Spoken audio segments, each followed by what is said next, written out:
Doctor Abhilasha, நீங்கள் நிறைவாக அந்த கருத்தை சொல்லுங்கள். அதை பாதிக்கப்பட்ட குழந்தைகளுக்கு ஆன சிகிச்சை மற்றும் அந்த அவர்களுக்கான அதை தடுப்பதற்கு அவர்கள் என்ன செய்ய வேண்டும் என்பது தொடர்பாக நீங்கள் கூறக்கூடிய கடைசி அந்த ஒரு அறிவுறுத்தல் சொல்லுங்கள் டாக்டர்.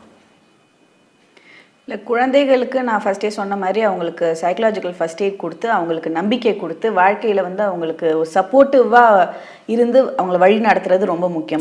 பேரண்ட்ஸுக்கும் ஈக்குவலாக நம்ம கொடுக்கணும். ஏன்னா பேரண்ட்ஸும் ரொம்ப பயந்துருப்பாங்க. ஏன்னா அவங்களுக்கு நிறைய கில்ட் வேற இருக்கும். நம்ம பாதுகாக்காம கோட்டை விட்டோமோ அப்படின்ற ஒரு கில்ட் இருக்கும். அண்ட் நிறைய பேருக்கு இந்த அநீதிக்கு இன்னும் நியாயம் கிடைக்கலையன்ற ஒரு கொந்தளிப்பும் இருக்கும். ஸோ இதுக்கெல்லாம் டெஃபினட்டாக நம்ம அட்டென்ட் பண்ணணும். அண்ட் பனிஷ்மெண்ட் எவ்வளோ சிவியர் ஆக்குறாங்களோ அதுதான் ரொம்ப முக்கியம்.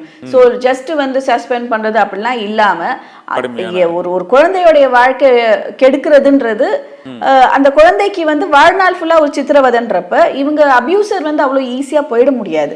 சோ அவங்களுக்கான அந்த தண்டனையை எவ்வளவு கடுமையாவும் சீக்கிரமாவும் கொடுக்குறாங்களோ அப்பதான் இந்த மாதிரி குற்றங்களை நம்ம மேற்கொண்டு தடுக்க முடியும். ஓகே, நிறைவு கருத்தா இருக்கிறேன். தேவநேயன் சார், நிறைவா நீங்க சொல்லுங்க, இது போன்ற குற்றங்கள்ல அடுத்த கட்டமா என்ன பண்ணணும், இப்போ உள்ள இன்றைய காலகட்டத்துக்கு ஏற்ப என்ன பண்ணணும்?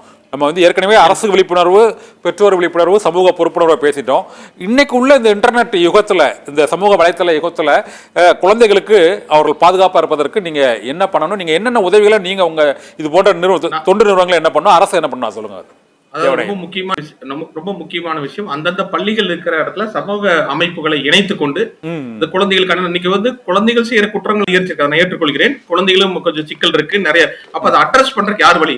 இந்த குழந்தைகளை பாதுகாக்கிற நம்மளோட பொறுப்பு. அது அதான விஷயம் தொடர்ந்து. அடுத்து ரொம்ப முக்கியமான விஷயங்க அரசு செய்ய வேண்டியது, முதல்ல இந்த 2012 இருந்து எத்தனை வழக்குகள் பதிவு செய்யப்பட்டிருக்கிறது ஒரு ஒயிட் பேப்பர் கொடுக்கணும்.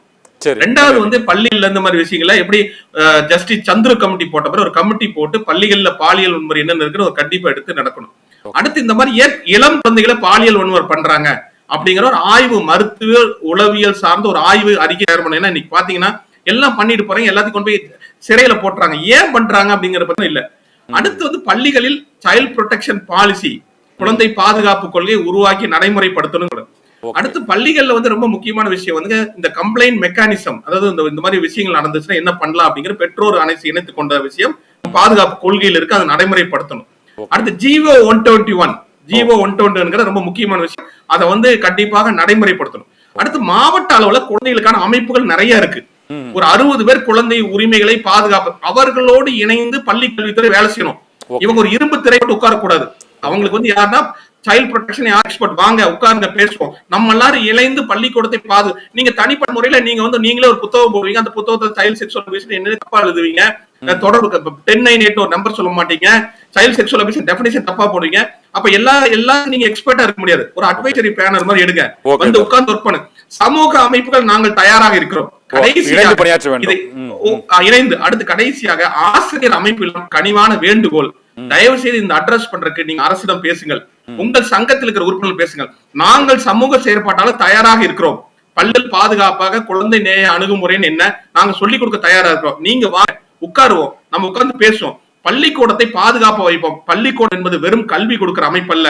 பள்ளிக்கூடம் என்னுடைய குழந்தைகளை பாதுகாக்கிற அமைப்பு. ஒரு பள்ளிக்கூடத்தை விட்டு இடைவெளியான குழந்தை தான் குழந்தை தொழிலாளராக, கொத்தடிமை குழந்தையாக கடத்துறாங்க. அப்ப பள்ளிக்கூடம் மகிழ்ச்சிகரமாக இருந்தால் குழந்தை சமூகம் நல்லா இருக்கும். எந்த தேசத்தில் குழந்தைகள் மகிழ்ச்சிகரமா இருக்காங்களோ அந்த தேசம் ஒரு அற்புதமான தேசம் இருக்காங்க உலகத்துல எல்லாத்துக்கும். அப்ப குழந்தைகள் மகிழ்ச்சி தான் மிக முக்கியமானது.